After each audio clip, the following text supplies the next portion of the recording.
Kinuha niya ang kanyang pinanalunang 1 milyong piso at ipinadeposito sa cashier ng Heritage. Napangiti ako at nasabi sa aking sarili na big time gambler talaga itong si Atong Ang. Yun, magandang araw sa inyong lahat mga tol. Ngayon po ay July 7, 2025. Patuloy po natin pag-usapan ito pong issue ng missing sabungeros kung saan itinuturo po bilang utak daw po sa krimen. Di umano ay ito pong si Atong Ang. Pero sino ba si Atong Ang? Sa oras po na ito, kilalanin po natin siya sa pamamagitan po ng mga publicly available records. At nagtataka lamang ako mga tol, Kasi kung inyo pong papansinin, si Atong Ang po, teenager pa lamang po ako. Ito po ay kilala na talaga. Pumutok po ang pangalan niya panahon pa lamang ng dating Pangulong Joseph Ejercito Estrada.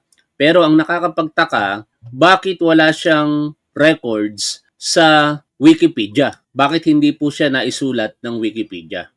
Ito, ang lumalabas po kasi dito sa Wikipedia si Ramon Ang na isang billionaire dito sa Pilipinas. Tapos kung papansinin niyo po yung Wikipedia sa pagkakakilanlan naman kay Gretchen Barreto, kung babasahin niyo po ito at nandito pala. I'm sorry. Ang tinitingnan ko kasi Charlie. O sige, ito gamitin natin. Yan. I'm sorry Pero maikli lamang po ang pagkakasulat sa kanya ng Wikipedia. Basahin po natin, dito na po natin simulan, Akala ko wala dito sa Wikipedia pero meron naman palang kaunting artikulo na naisulat po sa kanya tungkol po sa kanyang buhay, Siya po, ang tunay na pangalan ay si Charlie Chu Hai Si Ang. Grabe, yung pangalan niya talagang pang-inchik, Pure Chinese kaya si Atong Ang o ang kanyang mga magulang hati, Pilipino saka Chinese. Sige, alamin natin kung makikita po natin dito po sa mga publicly available na records. Commonly referred to as Atong Ang, a Filipino businessman known for his involvement in the gaming and cockfighting industries. Ito na po yung binabanggit natin na nakilala talaga siya sa panahon ng dating Pangulong Joseph Ejercito Estrada. He gained national attention in 2001 when he became a co-accused in the impeachment trial of then-President Joseph Estrada, which he played a role in triggering or the impeachment. Ang is also recognized for co-founding the Ultimate Fighting Cock Championship and financing cockfighting teams. Meron pong vlog si Makabait, hindi si Makagago. At ito po, medyo maganda rin yung presentasyon niya kaya gamitin po natin. Pakinggan po ninyo yung kanyang dokumentaryo tungkol po sa panahon na binanggit, nung panahon ng nakilala na po ito sa national scale, ito si Atong Ang. Nagsimula ang storya ni Atong Ang kay President Joseph Estrada, kung saan ay nagkaroon ng second EDSA revolution. Dahil noong taong 2000, inakusahang tumatanggap ng pondo sa illegal ito, including ang illegal numbers game na weteng na nagdulot sa House of Representatives na bumoto at i-impeach ito, mga kahombre ko. Bata pa ako nito pero naririnig ko to yung naririnig ko to noon. Diyos ko, sa QC pa ako nakatira noon Ang daming bumubusina-busina yung jeepney na yan, bumubusina silang ganun. Man, parang kahapon lang yun. Crazy days yun. Sa panahon ng weteng, isa sa mga naging kingpins ayon sa senator's list ay si Atong Ang. Kung sa ay isa ito sa mga nadamay at nailabas sa publiko noong pagka-impeach kay Joseph Estrada. Okay, panoorin nyo lang ng buo yung video ni Makagago sa kanyang YouTube channel. Balik po tayo dito po sa mga records na meron po sa internet. Unahin po natin itong vlog mula po sa Star Sun Folded. Medyo maikli lang po ito para mas mabigyan po tayo ng idea kung ano ba yung kanyang pagkatao, pagkakakilanlan o at iba pang mga impormasyon. Again, ang kanyang pangalan ay Charlie Atong Ang. Ang kanyang taas, even nandito, 5'6", di pala ganun kataas si pero matangkad na rin sa ordinaryong tao. Pinanganak noong August 29, 1957. 67 years old na pala si Atong Ang, pero napaka-fit pa ng kanyang katawan, Hindi mo mapagkakamalang ang edad niya ay almost 70 na. Ipinanganak sa Mandaluyong City, nationality, Pilipino. Okay, yung kanyang controversies na kinabilangan ay panahon ng dating Pangulong Joseph Estrada, impeachment trial. Ngayon, puntahan na po natin ito pong balita mula po sa GMA News Online. Kaugnay pa rin po kung sino ito pong si Atong Ang. Ito po ay naipublished noong October 25, 2019. Who is Atong Ang? Gambling operator Atong Ang has been talked about consistently ever since the Barreto sister controversial squabble during their father, Miguel Barreto's week. Ito pala yung kumalat noon na kontrobersiya, no? Nagkaroon ng sigalot sa pagitan po ng mga Barreto. But this actually isn't Atong first time to be embroiled in a highly publicized quarrel. Let's get to know more about this Filipino-Chinese gaming tycoon. Yung mga photograph po dito na nakikilala ko lamang ay si Atong Ang, si Marjorie Barreto, I do not know. Ito yata yung Nicole, saka si Claudine yata itong isa, no? Parang ibang itsura ni Claudine. Charles Chu Hai-si Ang, kanyang tunay na pangalan, or commonly known as Atong Ang, nakilala noong 2001 dahil po siya ay kasama sa akusado sa impeachment trial noon para kay former President Joseph Estrada. Sa Las Vegas, nang ma-impeach ito pong si Joseph Estrada noong 2001, siya po ay tumakas papuntang Estados Unidos. Ngunit nahuli po siya ng US authorities na habang nagsusugal sa Las Vegas. At siya po ay nilagak sa tinatawag na house arrest and kinalaunan na extradite po siya noong 2006. Nag-play bargain ito pong si Atong Ang at inamin niya po ang paglipat ng millions of tobacco excise tax at ito po ay kanyang dinala kay ERAP. His plea bargain included returning his earned commission, ang laki, 25 million pesos from diverting the tobacco excise tax.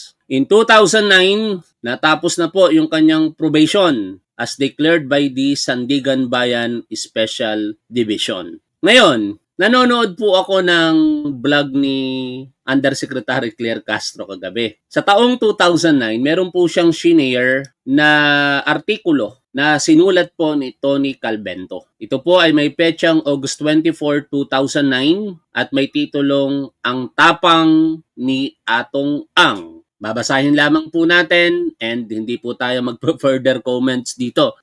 Basahin po natin ang panulat ni Tony Calvento. Si Tony Calvento, sa mga nakakakilala sa kanya, ito po ay batikang crime reporter. Nung bata pa ako, madalas nakikita ko ang pangalan niya sa People's Journal yata yun. Sa mga ate at kuya natin dyan na nakakapagbasa sa mga panulat ni Tony Calvento, tama po ba yung pagkakaalala ko? Si Charlie Atong Ang ay ipinakilala sa akin ni Senator Panfilo Lacson. Nagtatanghalian kami ni Senator Ping nung mga panahong iyon at kahit hindi imbitado ay umupo sa aming mesa sa isang Chinese restaurant. Napansin kong binigyan siya ni Senator Ping na isang tingin na parang nagsasabing, umalis ka nga dito. Matapos ang aming lunch meeting, nakita ko si Atong Ang na sumenyas ng thumbs up na, parang nagsasabi sa amin ni Senator Ping na okay na. Bayad na ang aming kinain, hindi na ako nag-usisa kung bakit niya binayaran ang aming lunch. Matagal kong hindi nakita si Atong hanggat nakita ko siya sa Heritage Hotel at tumaya sa baccarat table ng 500,000 piso ng 2 beses. Aba, no further comments. Baka makalimut ako. Matapos ang 2 tama, kinuha niya ang kanyang pinalunang 1,000,000 piso at ipinadeposito sa cashier ng Heritage. Napangiti ako at nasabi sa aking sarili na big time gambler talaga itong si Atong Ang. Sabagay, yung sasabihin ko naman ay tungkol lang naman sa halaga ng salapi. Noong 2009, ang 500,000 pesos siguro ang kaakibat po na halaga ngayon yan, mga nasa baka doble na 1,000,000 piso, no? Kasi nagkaroon ako ng 1,000,000 piso 2007 eh. Kung ngayon sa akin ibinigay, baka mga 2 million pesos. Naalala ko kasi nung binigyan ako niyan, syempre, first time ko magkaroon ng ganung kalaking halaga ng pera at gusto ko na maging presentable ang aking itsura dahil ako po talaga laki sa hirap, halos wala akong mga damit na maisuot. Kaya nung ako po'y magtatalumpati sa dalawang pagkakataon, siniguro ko na ang gagamitin kong damit ay maayos. Hindi naman ganoon kamahal para sa mga mayayaman, pero sa mga pangkaraniwan ng buhay, napakamahal na po noon. Bumili po ako ng isang set na Onesimus na Amerikana. Ang halaga noong panahon na yon, 2007, ay almost 12,000. Pero pag naiisip ko, nanghihinayang ako ngayon. Nung tiningnan ko lately, nung ako po'y nagninong sa kasal, dahil wala na nga po yung Onesimus na yon, di ko alam kung saan ko nailagay eh. Sayang ano? Tiningnan ko yung same brand at same na damit no na binili ko noong 2007, almost double na po yung presyo, nasa 20,000 plus.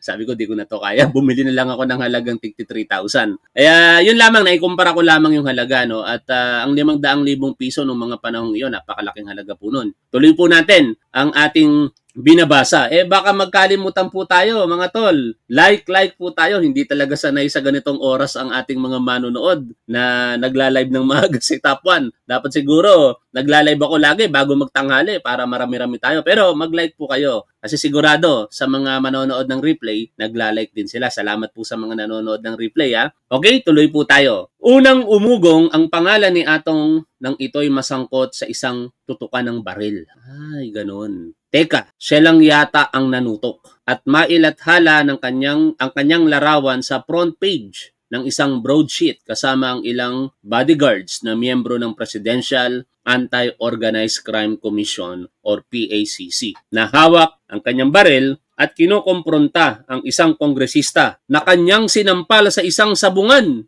Grabe! Di ko na maiwasang hindi mag-comment, pero hanga ako sa tapang niya para sampalin mo ang isang kongresista. Parang layout ng isang pelikulang ang titulo ay kakasa ka ba? Paano naman kakasa ang kongresistang ito na hindi naman kilalang basagulero at nakabunot na ang baril nitong si Atong? Aba, kahit ako, kapag naunahan na ng ganon, hindi na muna ako bubunot dahil siguradong agrabyado ako. Marahil sa ibang araw o ibang pagkakataon. Hindi na nagkaroon ng pagkakataon ang pobreng kongresista. Sino kaya yung kongresista na yon? Ano? At magpahanggang ngayon, nakatatak pa sa kanyang mukha ang sampal at pagkaduro sa kanya ni Atong. Tingnan niya natin sa internet kung nandito yon. Sino ang sinampal ni Atong ang na kongresista?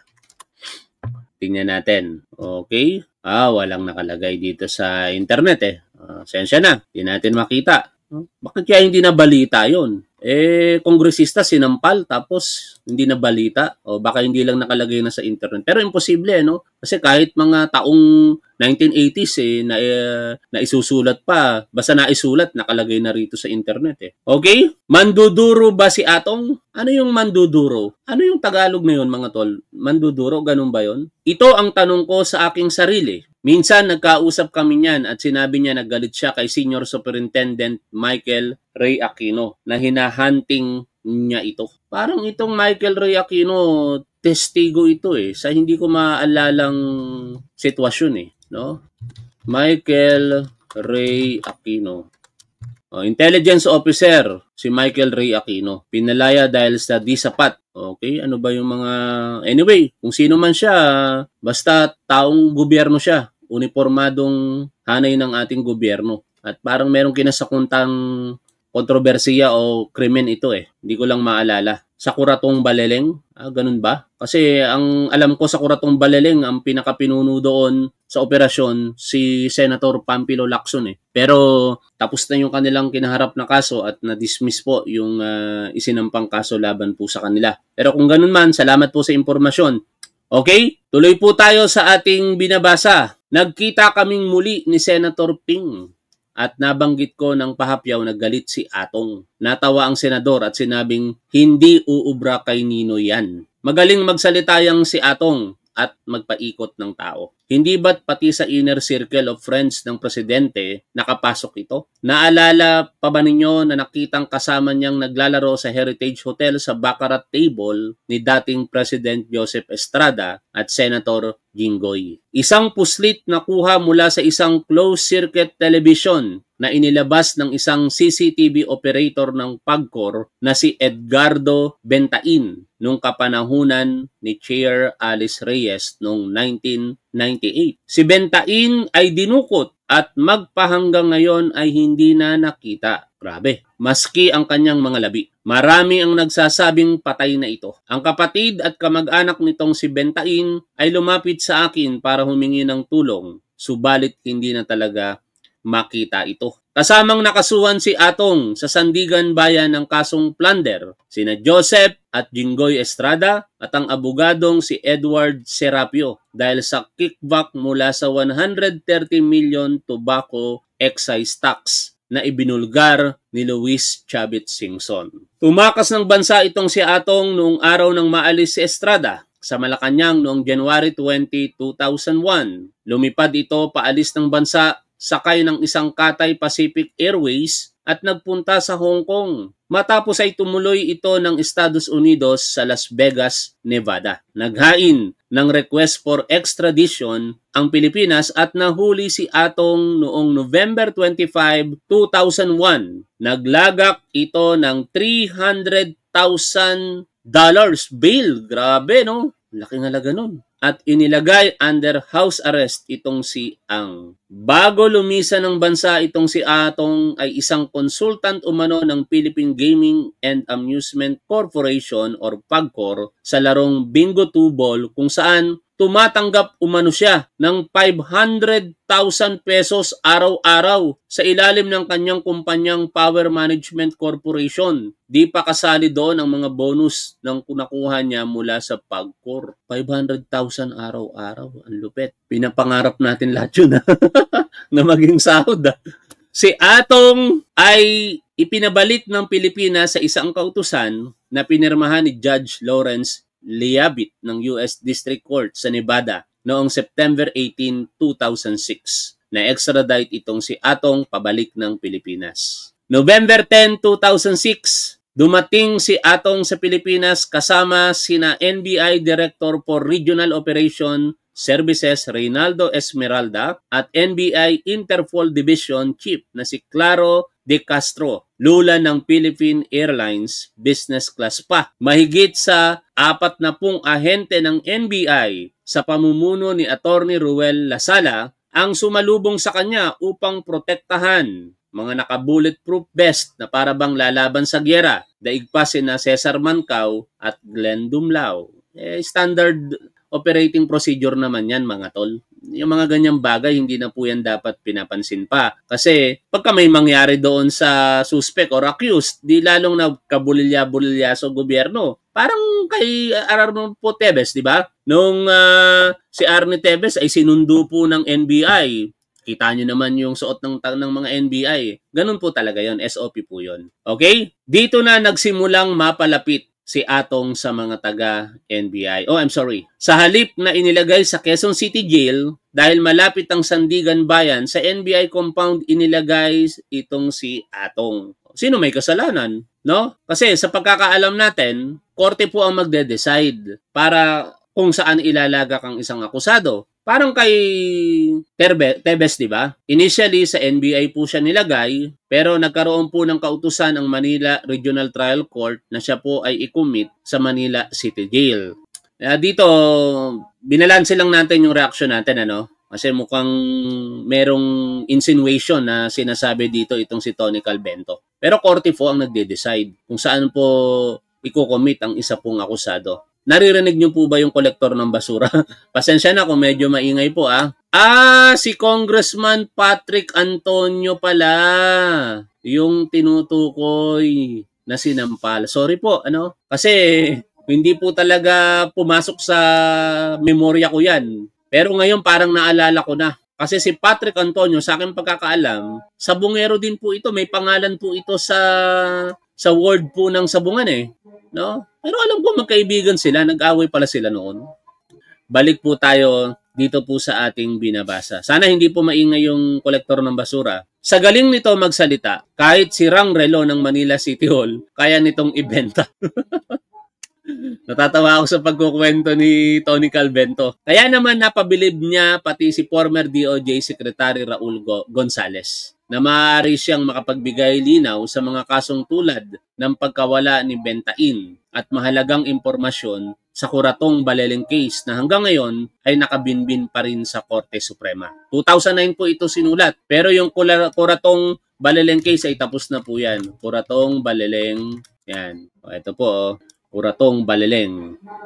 Kung babasahin nyo po yan, ang mga nasangkot po dyan ng mga operatiba, particular ito pong si Senator Panfilo Lacson. Pero sila po ay acquitted na dyan. Basahin niya natin yung summary kung meron, ano? Nasaan na yun? Kuratong Baleleng case. Ito. Tingnan natin to. Mahaba. Wag na. Mga tol. Basta, ano na yan? Senator Panfilo Lacson acquitted po dyan. Tingnan natin yung decision po nandito. No? Hanapin natin. Alagay ba rito? Ito. On November 12, 2003, Judge Teresa Yadao finding that no probable cause exists for the issuance hindi ito. Wala hindi ko makita yung summary. Anyway, balik po tayo dito po sa ating binabasa. Ingay nung kolektor ng basura. Okay? Anong nangyari? Wala namang malaman na impormasyon ang ibinigay si Ang, subalit wala namang malaman na impormasyon na ibinigay si Ang, subalit nakuha na niya ang gusto niya na manatili sa loob ng NBI at hindi sa Quezon City Jail. Mula sa kanyang not guilty plea, pinalitan ni Atong ito ng guilty to a lesser offense of bribery. Sa ginawa niyang ito, inilaglag niya ang matagal na niyang kaibigan na si Joseph Estrada. Parang hugas kamay na, no? Umamin na lubog siya sa utang nung mga panahong yon. Kaya nga humingi ng permiso mula sa Sandigan Bayan na makapunta sa Cambodia dahil kinukuhan siyang consultant umano doon. Mula sa pagiging bankrupt, itong si Atong at ngayon ayon sa mga illegal gambling insiders ay kumikita ng milyones kada araw dahil sa weteng. Again, 2009 po itong binabasa po natin. Sa Nueva Vizcaya, Camarines Norte, Albay, Isabela, kahit mismo sa loob ng Cagayan Economic Zone, si Atong ang nagpapatakbo umano ng weteng. Anyway, may weteng pa rin ba ngayon? Kasi dito po sa amin, hindi naman kasi ako naglalabas ng bahay, pero wala po ako nababalitaan na may weteng dito sa area namin. Dahil sa kanyang pagsusulat na demanda itong si Mon sa korte at nakatanggap ng sari-saring death threats. Bakit naman nalagpasan ko kasi yung binabasa ko. Ilang ulat ang naglabasan at una nang binulgar ni kaibigan Ramon Tulfo ang pagbabalik ng mga galamay ni Charlie Atong Ang sa weteng. Speaking of Ramon Tulfo, meron po siyang post tungkol po kay Charlie Atong Ang Basahin po natin,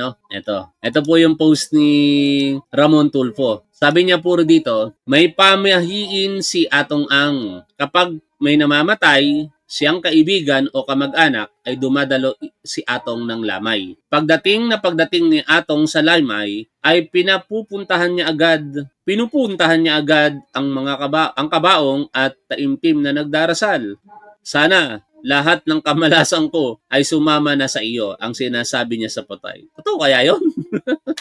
Pagkagaling sa lamay ay dumidiretso si Atong sa kasino at nananalo siya ng limpak-limpak na salapi. Pero bakit ngayon ay parang malas siya? Baka di na siya dumadalo ng lamay ng kanyang kaibigan o kamag-anak. O yan po ang parang pasaring na post nito pong si Ramon Tulfo kay Atong Ang. Balik po tayo dito po sa ating binabasa. Dahil sa kanyang pagsusulat, Simon Tulfo po ito na demanda sa korte at nakatanggap ng sari-saring death threats. Sa isang despedida party para sa isang kaibigan, nagtagpo ang landas ni Mon at ni Atong. Ito ay ginanap umano sa tahanan ni Jackie Ponce Enrile, anak ni Senate President Juan Ponce Enrile. Ngayon, syempre, siya po ay Presidential Chief Legal Counsel. Kinumpronta ni Atong si Mon sa mga pinagsusulat nito. Mainit si Atong at cool lang si Mon. Hindi na inisip nitong si Atong na hindi ito ang tamang lugar para mag-eskandalo. Sa aking pakikipag-usap kay Mon, sinabi nito na nagmura daw itong si Atong at sumagot lamang ito.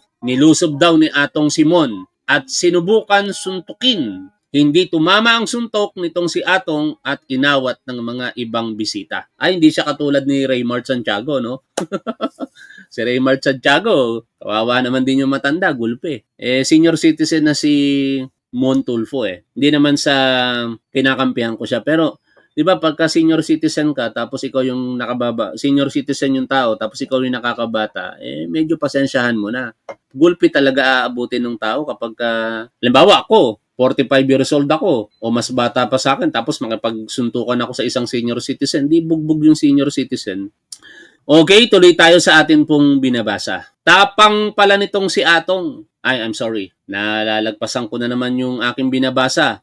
Habang pinipigil lalong nanggigigil itong si Atong. Siyempre naman maraming tao para makapagpakitang gilas. Bumunot daw ng baril itong si Atong at mula sa kanyang baywang ay itinutok kay Mon. Inawat na naman itong si Atong. Totoo kaya to? No? Ganun ka untouchable si Atong Ang na kahit sa public anyways, tapang pala nitong si Atong, nakakatakot. Ganyan din kaya siya katakot kapag walang aawat. Ang tanong ay nakita ang isang convicted briber ay nasa parte ng mga Enriles. Maliban pa doon, bakit siya nagdadala ng baril? Hindi na ba niya nirespeto ang tahanan ng mga Enrile? Tanong ng isang bisita. Actually, may alam ako na hindi ko pwedeng sabihin sa inyo mga tol. Anyway, balik po tayo dito. Bakit nga ba? Balita ko ay kaibigan naman ngayon ni Atong ang manugang ni Enrile na si James. Ito, binabasa lang natin ito. Kung meron mang nababanggit ng mga personalidad na ngayon ay nakaupo sa gobyerno, wala tayong magagawa. Public records naman ito. Aba, kung ako si James, mag-iingat ako. Baka magamit lamang ako nitong taong ito. Dapat pati na rin ang mga Enrile ay mag-isip din tungkol kay Atong. Kung susuriin ninyo para lahat ng samahan nitong si Atong nagkakaroon ng gusot. Mga taga-NBI umanoy ay nagkaroon din ng gusot nang intrigahin nito ang isang top-ranking official na siyang naging dahilan sa pagkakalipat nito sa ibang departamento. Nagugulat pa ba kayo? Gayong mismong si Erap na masasabi mong patron nitong si Atong na malaki ang kanyang utang na loob ay inilaglag nito. Si kasamang Benning Batigas kamakailan ay inisa-isa ang mga ginagalawan nitong si Atong. Subalit parang walang ginagawa ang bagong talagang DOJ Secretary na si Agnes de Banadera at si NBI Director Nestor Mantaring sa mga mahalagang impormasyon na inilabas ni Benning. Bakit kaya? Mag-ingat ka rin, Benning. Baka magkita kayo sa party nitong si Atong at tutukan ka rin ng baril. Matapang itong si Atong. Sa huling pag-uusap namin ni Mon, sinabi nito na may lumapit na kaibigan na babae sa kanya at nakiusap na ayusin na lamang ang away nila ni Atong. Nabalitaan daw umano ni Atong na hinahanap siya ni Mon. Sino bang nag-umpisa? Baka hinahamon ito. Ngayon, malaki na ang apoy na sinimulan mong aareglo ka. Ang tapang talaga nitong si Atong. Sa Miyerkules, abangan ang pagpapatuloy ng seryeng ito kung paano umano nagawa ni Atong ang pagpapatakbo ng weteng sa ilang malalaking probinsya at maski na dito sa Metro Manila sa tulong umano ng ilang tiwaling ahente at opisyales ng National Bureau of Investigation at Philippine National Police. Okay, putol no? Ano kaya, nasan kaya yung karugtong nito? Yun lang. Merong binasa si Attorney Claire kagabi na may karugtong ito Ang problema, hindi ko alam kung paano ko hahanapin yon. Yun, hindi ko na matutuloy yung binabasa po natin kasi hindi ko alam kung paano hahanapin yung susunod Basta nakita ko lang kay Attorney Claire yon, tinatalakay niya rin po ito. At doon nababanggit yung mga pangalan ng mga senador ngayon, si Jinggoy Estrada at iba pa. Balik po tayo dito po sa balita ng GMA noong 2019. Okay? Legality. He admitted his involvement in gambling but only for legal gaming. Kayo po, tanungin ko mga tol. Sa tingin ninyo, legal lang ba o pati illegal? Wag na kayong mag-comment. Sa isip niyo na lang sagutin yung tanong na yan. Yung article ni Mon Tulfo. Ano pong title nun? Yun ang problema. Kung alam nyo po yung article ni Mon Tulfo, paki-chat nyo po dyan yung title para ma-search po natin sa internet. Atong is also known for promoting the cockfighting industry in the Philippines. Siya po ang nagtatag kasama ng iba Ito pong Ultimate Fighting Cock Championship. Aba, parang UFC, ano? Dinagdagan lang ng C, nilagyan ng cock. And helps finance cockfighting teams, sending them to competitions. In 2018, President Rodrigo Duterte revealed in a speech that he asked Atong to help the government to stop illegal gambling since Atong is the #1 gambler in Davao. Ganun siya kakilala, no, pagdating po sa gambling industry. Luzon, Visayas at Mindanao, no, Davao. De Barretos. Atong's name came up after Nicole Barreto accused her aunt Gretchen Barreto of stealing Atong from her. Nicole referred to Atong as her boyfriend in an Instagram story. Ito pala yung Nicole, ano? Grabe, no? Clarification. In a statement, Atong revealed that Gretchen and her husband Tony Boy Cujuangco were his business partners in casino and cockfighting industries. He also helped Claudine smooth out her disagreement with Mayor Martin Castro. Atong also shared that his wife and Gretchen are close because of his family's joint business ventures with Gretchen and Tony Boy. Nicole's mother, Marichi Barreto, and Nicole herself worked for him in the past, which explains their close ties. Wag marumi ang isipan, mga tol, ha? Pero naniniwala ba kayo dito sa balita? Naiisip ko parang ang may kapangyarihan ang may gawa ng mga hold-upper ng mga banks. Sabi ni Positive Effects. Family man. He also firmly denied being involved and having affairs with any of the Barretos, saying he is happy with his family life. He said in an interview with AA sa Double B, totally dinideny ko lang talaga yan. Kasi bakit ka magsasalita ng kung ano-ano? Basta ang akin, happy ako sa pamilya ko, sa asawa ko, masaya kaming lahat. Hindi ko ipagpapalit dito na sirain yung pamilya ko, lalo na asawa ko, para sa mga gulo-gulo lang. Dito mag-side comment ako. Ito naman ay available information sa public. Ano? Di ba ang girlfriend niya ngayon, si Sunshine Cruz? No? In fact, sa YouTube channel, pagka sinearch mo, Atong and Sunshine, lalabas yung mga video nila eh. Atong Ang and Sunshine Cruz. Di ba? Very public yung kanilang relasyon. Ito, katulad nito. Di ba? Ano, si Sunshine Cruz, si Atong Ang, sumakay ng helicopter. Yung sa mga Barreto, walang pag-amin eh. Talagang total denial ang sinabi doon ni Atong Ang. Pero dito kay Gretchen Barreto, kay Sunshine Cruz, talagang kumpirmado eh. Kaya somehow itong balita ng 2019, hindi na po ito totoo ngayon. Dahil hindi naman niya siguro magiging girlfriend si Sunshine kung hanggang ngayon may asawa po siya. No, kasi yan ang sabi niya rito, happy ako sa pamilya ko, sa asawa ko. That was 2019. Okay? O yan lang muna. Yung maikling pagkakakilala natin kay Atong Ang. Pero bakit po ba natin patuloy po natin na talakay ito? Kasi ang katotohanan po dito, hindi naman po para pag-usapan ng buhay ni Mr. Atong Ang. Ang katotohanan kasi, siya po ay naaakusahan ng isang napakaseryoso pong krimen. Ito po yung pagkawala ng mga sabungero at di umano'y pagpatay po sa kanila. Sa parte ni Atong Ang, mariin niya po itong tinatanggi. Sa parte po ng whistleblower na si Julie Patidongan, ay siya po talagang idinidiin. Kaya meron akong napanood na vlog, sinare po natin sa ating channel, yung legality nito pong usapin na ito. And gusto ko rin po sa inyong i-share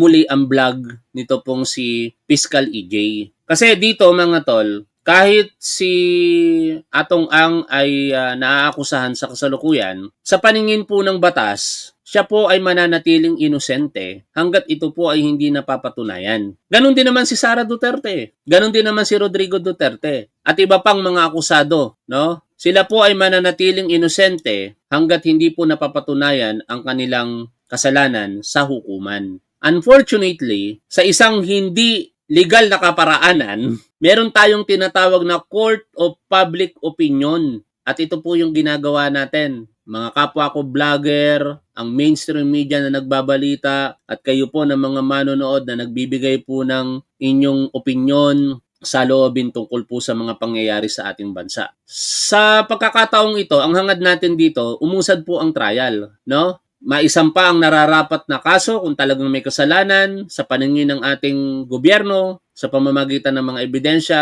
ito pong kaso laban po kay Atong Ang. Pakinggan po natin ang vlog dito ni Fiscal EJ at muli tayong magpaturo sa kanya para matuto po tayo sa mga legalidad. Good day po sa lahat, si Fiscal EJ po ito. For the past few years, the Philippines has been gripped by one of its most disturbing mysteries, the disappearance of dozens of sabongeros, cockfighting enthusiasts who vanished without a trace. From April 2021 to January 2022, 34 men disappeared in separate incidents in Laguna, Bulacan, and in Manila. May kinidnap habang nasa sasakyan. Isingit natin ito. May napanood akong vlog ni Attorney Reyes. No? Komprehensibo rin yung kanyang maikling vlog eh. Singit natin to. Kino-convince ko si Attorney Reyes pag nanonood ako sa kanyang live na gumawa ng YouTube channel. Kasi maayos naman siya. Hello po sa inyo lahat. No? Ako po si Atty. I-follow nyo po siya. Attorney Reyes del Rosario. No? Ito, hindi naman po ito PBBM supporter. I believe kakamping kang kanyang posisyon eh. Pero ang maganda sa kanya, issue-based siya. No? Panoorin po natin ito. Isingit natin. Release at para sa video ito, pag-uusapan po natin ang case ng mga lost sabongeros. So to be honest, dahil sa level of sensitivity at mga personalities involved sa topic na ito, may kissing scene sila sa sabungan, kuha ng isang vlogger, search nyo. Sino po yung kahalikan? Sino po yung naghahalikan? Katong araw na po ako nag-iisip talaga whether or not I should post a video about this. But as a lawyer, feeling ko I'm at a position to provide credible information para sa mga tao para hindi po kayo ma-mislead kasi ang dami pong lumalabas na version ng story na ito. So I will be discussing ang lahat ng mga bagay na kailangan nyo malaman tungkol sa kaso nito and it won't be that long. Direct to the point tayo. Alright, so let's start. Taong 2021 hanggang 2022, may 34 na tao ang nawawala mula sa Maynila, Laguna, Batangas, at Bulacan. At first, hindi mo po iisipin na related itong mga missing cases na ito. Pero mayroon po silang one common denominator. Sila pong lahat ay huling nakita sa mga sabungan. Magkaiba yung sinasabi ni Patrick Lopez. Shoutout sa'yo. Saka ni Leonardo San Jose. Sabi ni Patrick Lopez, para tayong mga chismoso nito mga tol. Pero sige, sakyan natin. Sabi ni Patrick Lopez, ang kahalikan ay si Gretchen. Sabi naman ni Leonardo San Jose, ang kahalikan ay si Sunshine Cruz. Kung ano man ang katotohanan dyan, okay lang yon. Wala namang kaugnayan po yung halikan na yan sa pinag-uusapan po nating missing sabongero. Okay? Tuloy po tayo dito mga tol. O sa mga isabong matches. Umabot na po ng 3 taon pero wala pa rin pong leads kung sino talaga ang may kagagawa ng pagkawala nitong mga sabongeros na ito. At sa loob ng period na yon, nawala na ng pag-asa ang mga pamilya na sila ay buhay pa. Hanggang sa may isang lumantad na whistleblower, si Julie alias Totoy Patidongan. Si alias Totoy po ay isang dating security chief sa isang sabungan. At tumakbo din po siya bilang mayoralty candidate sa isang maliit na munisipyo dito po sa Mindanao, ang Barobos, Surigao del Sur. Ayon kay Totoy, pinatay daw ang mga sabongero. Sinakal gamit ang alambre, sinako at nilagyan ito ng buhangin at itinapon sa Taal Lake. Pero alam mo kung ano mas nakakagulat, hindi lang daw 34 ang itinapon sa Taal Lake. Mahigit 100 mga katawan na daw ang inilibing doon. At ang sinabi niyang dahilan ng daraya daw ang mga sabongerong ito sa pustahan. Sinasadya daw nilang ipatalo ang kanilang manok para mas malaki yung makuha nila sa pustahan. Kasi tumataya sila sa kabilang manok. Okay, syempre, di natin tatapusin yung vlog para puntahan ninyo si Attorney Reyes del Rosario. Reaction video tong ginagawa natin. Napupuna ako ng iba nating manonood na bago. Para sa kaalaman po ninyo na mga bago pa lamang po sa ating programa, live reaction po tong ginagawa po natin. Walang script. Title lamang po talaga ang ino-offer ko po sa inyo. Tapos lahat po ng mga sasabihin natin dito base na po sa aking recollection. Kaya pasensya na kayo kung nagkaka-delay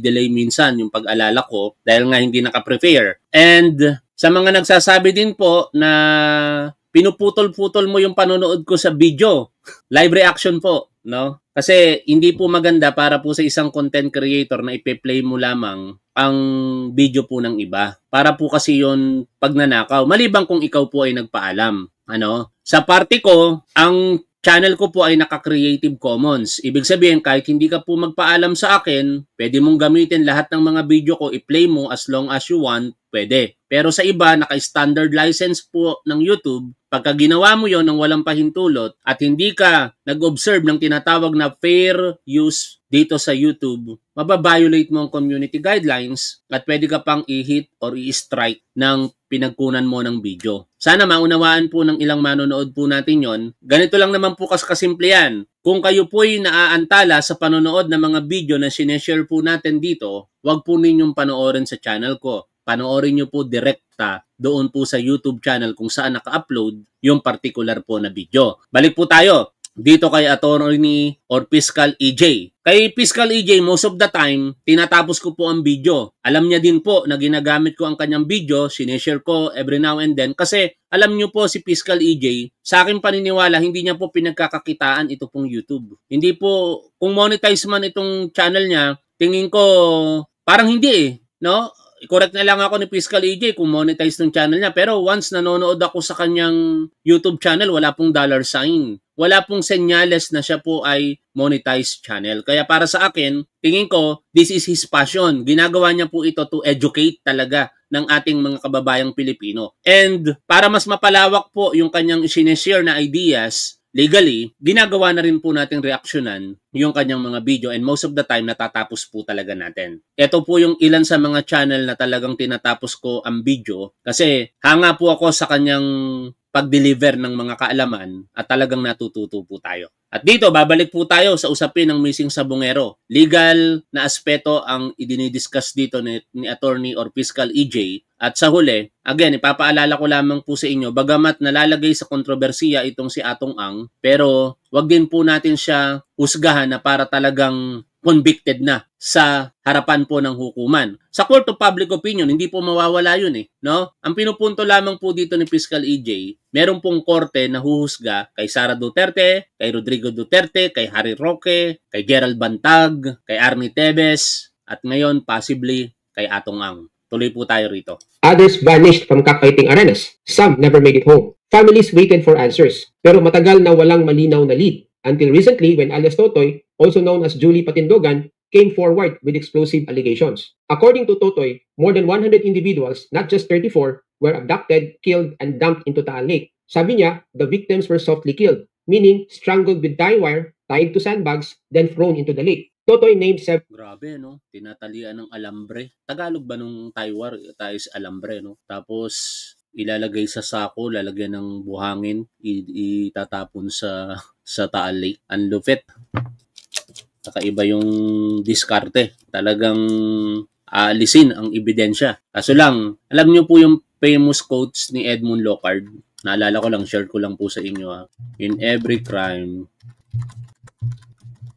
yan, hanapin natin to. There is always a trace. This is a Locard principle. Sabi po dito, in every crime, there is always a trace. Is a fundamental principle in forensic science, often referred to as Locard's exchange principle. Ito pong principle na po ito ay makatotohanan. Wala pong perfect crime. Tandaan po natin yan. Ang krimen, sooner or later, malalaman. Kaso lang, may mga pagkakataon na hindi nabibigyan ng hustisya. Yun ang katotohanan. Pero walang perfect crime.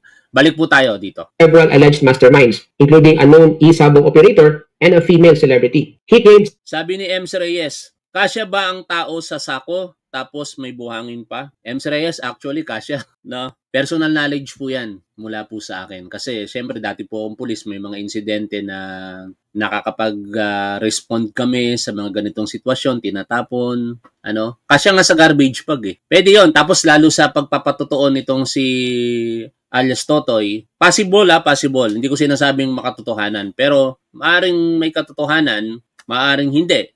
Kasi sinasabi niya nga, 'di ba? Winawakwak yung katawan, inaalis ang mga liquid para mas syempre mapaliit tapos ma-compress nila at hindi lumutang. Anyway, balik po tayo dito. Some police officers were receiving monthly protection money ranging from 2 million to 2.6 million pesos. He also said there was a 20 million pesos bounty on his head, kaya siya lumantad to protect himself and his family. Now, before we proceed to our legal... Actually, hindi lang 20 million pesos eh. Sa latest po na sinabi ni Patidongan, ni-raise po ito to 50 million pesos. Ang patong sa ulo, ayon po sa alegasyon itong si Patidongan, ipinapapatay daw po siya ni Atong Ang sa halagang 50 million pesos sa kasalukuyan. Analysis, let's understand some key legal terms. Personal knowledge.